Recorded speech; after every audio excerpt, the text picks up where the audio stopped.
अब्राह काबा से इतनी नफरत क्यों करता कि 60,000 फौज लेके काबा पर हमला कर दिया?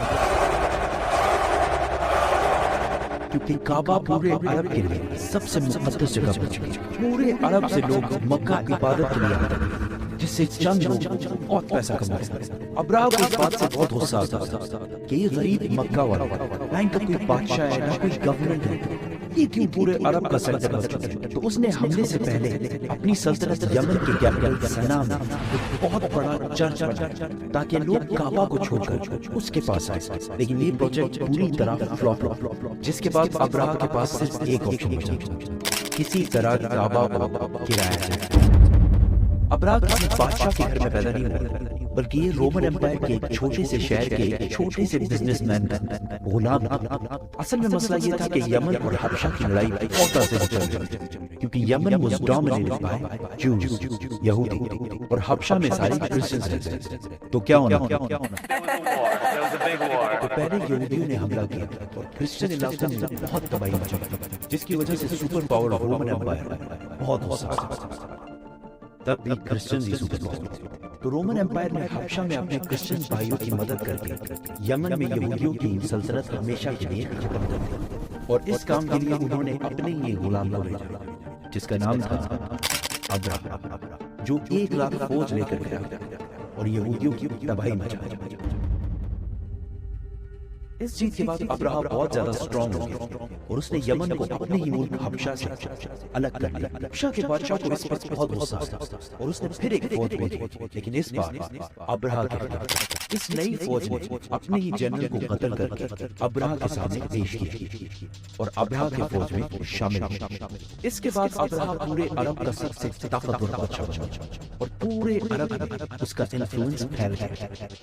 सिवाय एक चीज, हर साल पूरे अरब से हजारों लोग मक्का में काबा के तवाफ के लिए जाया करते थे। तो अब्राह ने सोचा इसमें कौन सी बड़ी बात है, हम भी एक बना देते हैं। तो उसने अपने कैपिटल में एक आलीशान चर्च बनाया, जिसको उसने पूरे दुनिया के हीरे जवाहरात से भर दिया।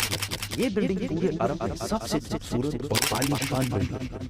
अरबियों ने इससे पहले ऐसी कोई चीज नहीं देखी, कोई भी इसकी इबादत के लिए नहीं है और सब उसी पुराने काबा की तरफ जाते रहे। इतना खर्चा और इतना सब कुछ करने के बाद भी जब अब्राह फेल हुए तो उसके पास सिर्फ एक ही ऑप्शन था। तो उसने 60,000 लोगों की फौज जमा की और काबा पर हमला कर दिया।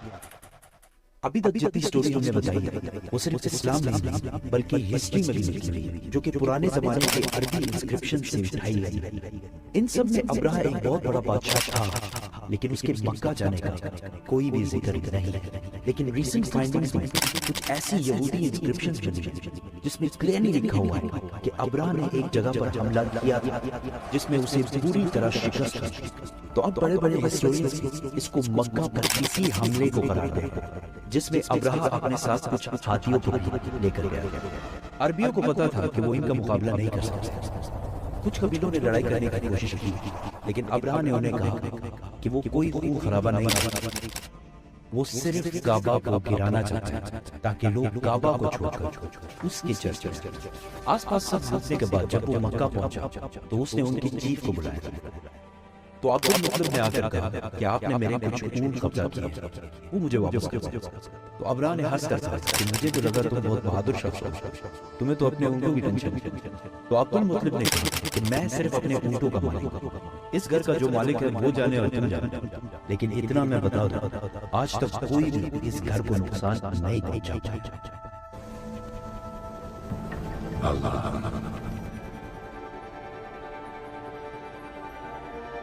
अगले दिन अब्राह ने अपनी फौज को हमले का हुक्म दिया, लेकिन उसका हाथी रुक गया और बहुत कोशिश के बाद वो नहीं आई। उसी वक्त आसमान से कुछ परिंदे आए और हर एक के मुंह में एक पत्थर था।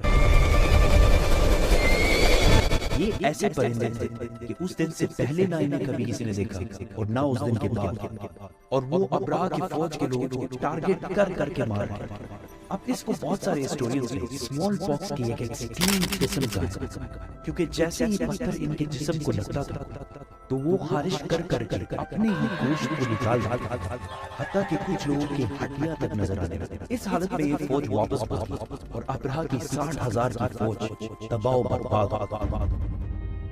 مکہ کے قریش کی یہ جیت پورے عرب میں پھیل گئی اور قریش عرب کے نئے بادشاہ کے طور پر سامنے آئے۔ اس واقعے کے بعد پورے عرب سے لاکھوں لوگ کعبہ کے طواف کے لیے اور بھی آنے لگے اور مکہ میں ہر سال عکاظ کا عظیم الشان میلہ سجنے لگا۔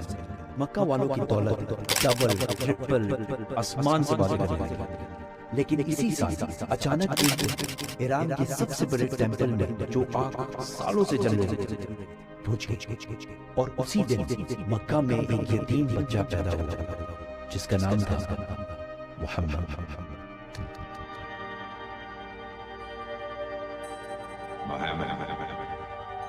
Read.